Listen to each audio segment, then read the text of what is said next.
What do you call it when a U.S. president imposes a 50% tariff on Europe, and the EU responds by canceling a $43 billion Boeing order, rerouting trade through Canada, and initiating a $2 trillion shift in global commerce?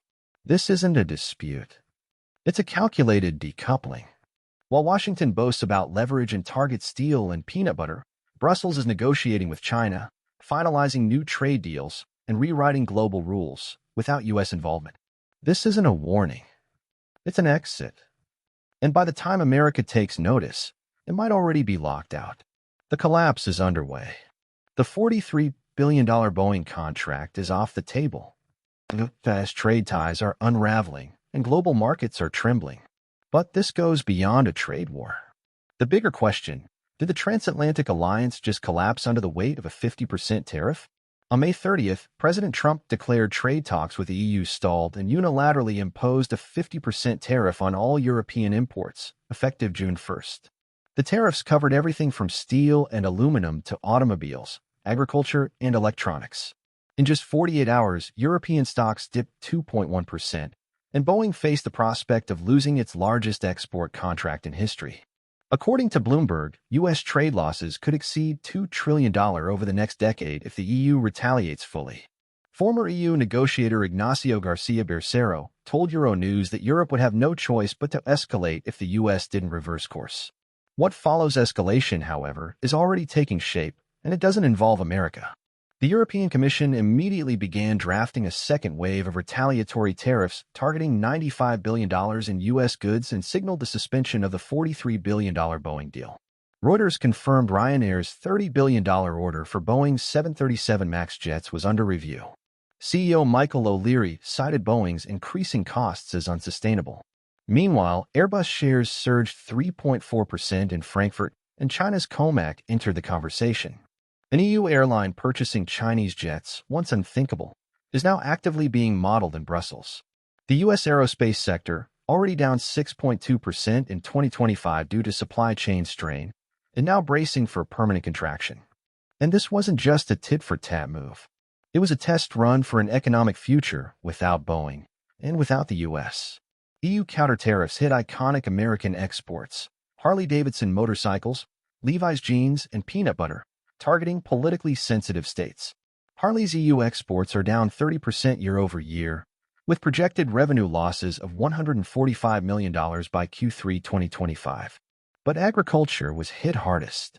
U.S. farm exports to Europe plummeted by $23.2 billion.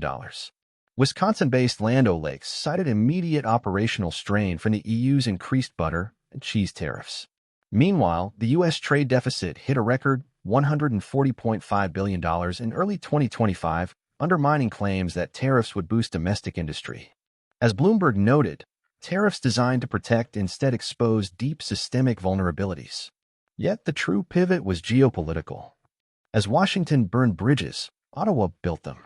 Under the CETA agreement, Canada and the EU removed 98% of tariffs, creating a frictionless trade corridor projected to generate over $90 billion in annual trade by 2026, with U.S. tariffs inflating costs on steel and autos.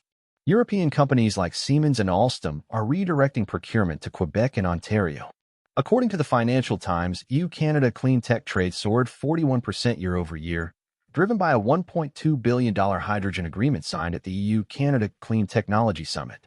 Canada's open market access, aligned with EU labor, digital, and climate standards, offers stability where U.S. unpredictability once reigned. Former Canadian Trade Minister Chrystia Freeland wrote in the Globe and Mail that CETA has evolved from a trade pact into a strategic alliance. The EU now sees Canada not just as America's neighbor, but as its replacement. This isn't a spat over tariffs. It's the disintegration of the Western trade consensus. In just 10 weeks, escalating duties have triggered retaliatory protocols, WTO complaints, and frozen transatlantic megadeals. The EU has paused a $21 billion retaliation package until July 15th, but is preparing additional measures if negotiations collapse. On June 2nd, European Commission spokesperson Olaf Gill announced that countermeasures could be activated as early as July 14th. The clock is ticking, and what's unraveling isn't just commerce. It's trust. As the U.S. escalates, the EU is realigning. And the countdown is no longer just about trade. It's about who Europe chooses to partner with next. Behind the numbers lies a deeper shift. The EU is beginning to insulate itself from U.S. policy shocks. EU-Canada clean energy cooperation rose 41% in 2024, with $1.2 billion allocated to hydrogen and battery investments. The Clean Technology Summit produced landmark agreements on solar standards, rare earth sourcing, and AI-driven grid systems. Under its REPowerEU initiative, the EU aims to produce 20 million tons of renewable hydrogen by 2030, enough to replace $60 billion in fossil fuel imports. This isn't diversification. It's detachment. Europe's new industrial future is self-funded, north-focused, and no longer anchored to Washington or Beijing. If Ryanair drops Boeing's $30 billion order, it would mark the first time an EU airline chooses a Chinese Comac jet over a U.S. aircraft. According to Bloomberg, Ryanair is in quiet talks with Comac, citing tariff-driven cost increases on Boeing components. CEO Michael O'Leary says if Boeing can't control prices, all options are open. A switch to Comac wouldn't just hurt Boeing financially, it would legitimize China's aerospace ambitions and chip away at U.S. dominance in aviation regulation.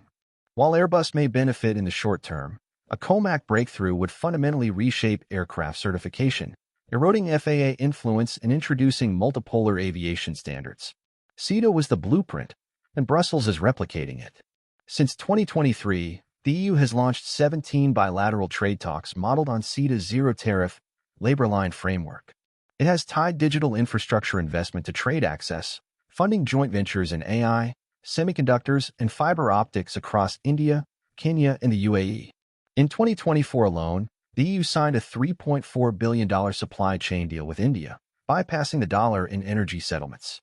Analysts at the Wall Street Journal note that the EU is shifting from reactive tariffs to structural repositioning, diluting its reliance on U.S. legal and logistic systems.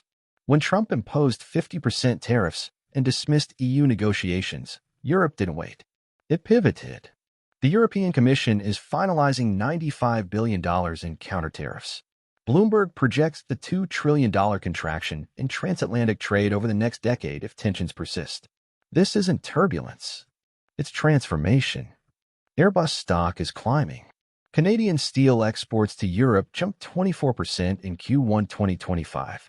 CETA's success has emboldened the EU to fast-track 7 new trade deals, none of which include the U.S. Former EU Commissioner Cecilia Malmström summarized it at the Bugle Institute. Decoupling isn't a threat. It's a plan. Washington thought tariffs would pressure Europe into compromise. But as Europe retools its supply chains and rewrites trade frameworks, America's silence isn't a negotiation tactic. It's irrelevance. So ask yourself, if Boeing loses Europe, Comac gains a foothold, and America is excluded from deals spanning hydrogen, semiconductors, and next-gen aviation, who really wins? This isn't a tantrum.